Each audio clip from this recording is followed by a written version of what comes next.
everyone, welcome back to the channel. My name is Riley. Thank you for joining me this week. If you are new here, I appreciate you checking us out. If you're a long-time viewer, you guys rock. Thank you for sticking with me. I apologize for looking sweaty and gross. If you can tell, I'm sure the camera hides that, but I'm filthy. Take my word for it. I've been finally adding those light attachments, getting them a little more secured so those mischievous carpets don't pull them down. But that's not why we're here this week. This week, I thought I would take a very glorious moment to show you what a drymarchon egg looks like up close. Let's do this.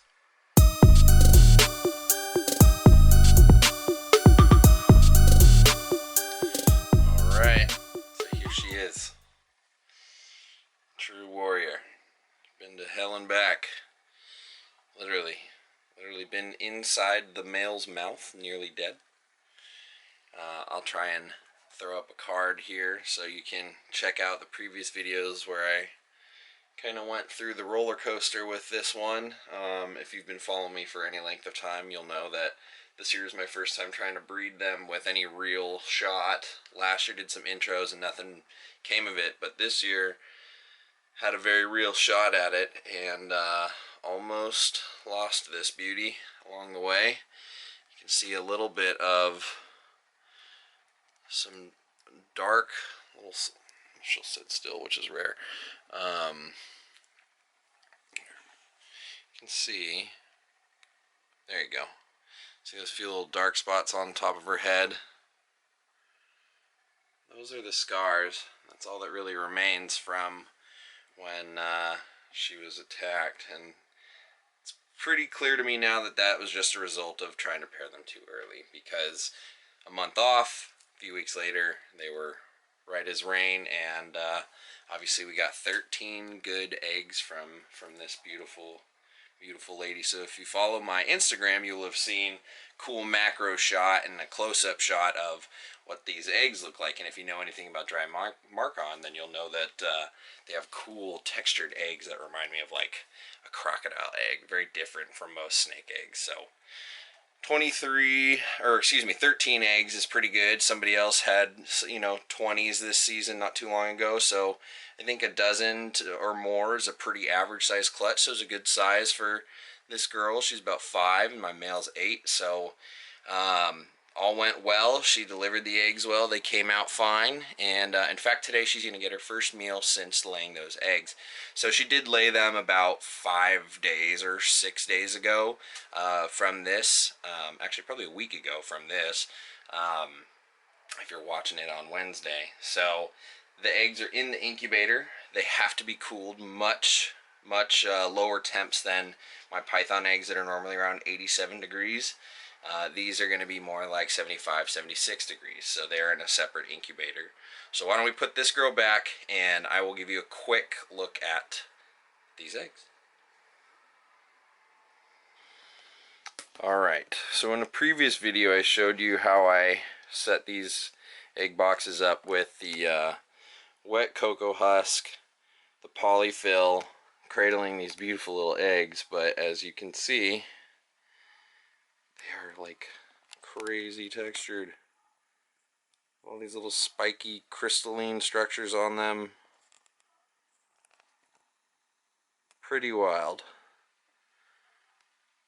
They're much harder. They do have some leathery give, but otherwise all this texture and moss and substrate and everything sticks right to these eggs. So I think that these crystal structures are meant to protect the eggs, keep bedding near them, but also keep moisture off them.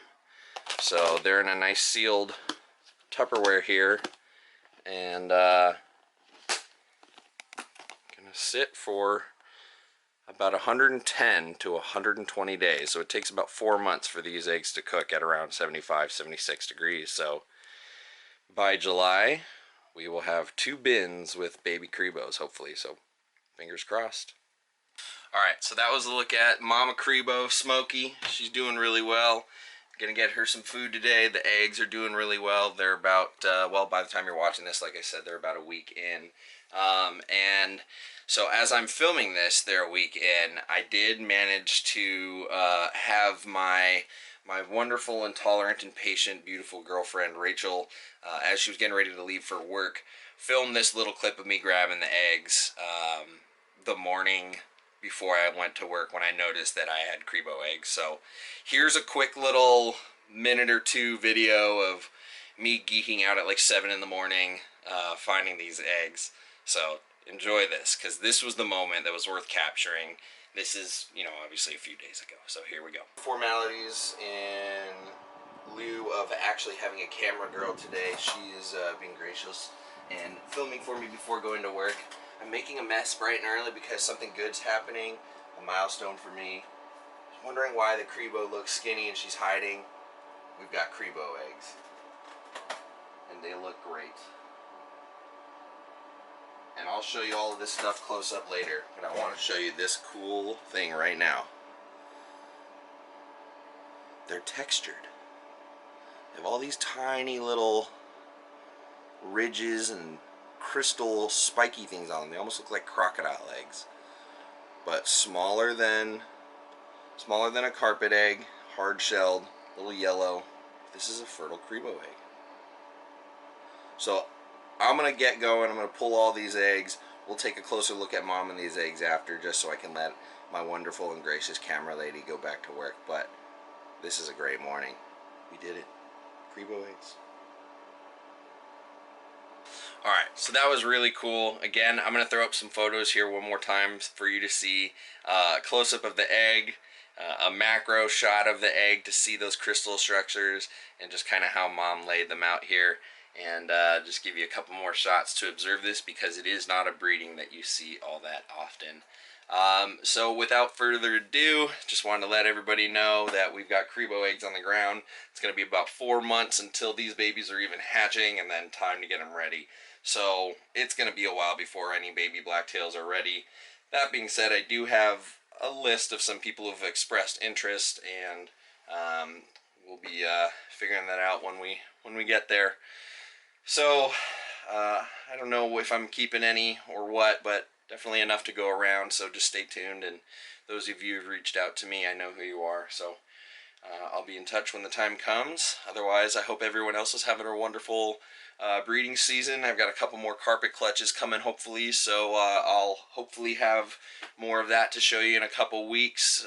We're halfway through the first pop-win clutch incubating, and just a couple more left to go. The citrus tiger head albino is 10 days into maternally incubating her clutch, so that's going really well so far. I'm just letting it ride, and otherwise the season's off to a good start. So I hope everyone's having the same experience, having a good season, and I will check in with you all next week and bring some more updates and more fun stuff for you all. So I hope everyone's having a good one. Hope everyone had a wonderful Easter if you celebrate, and I'll catch you all next week. Later!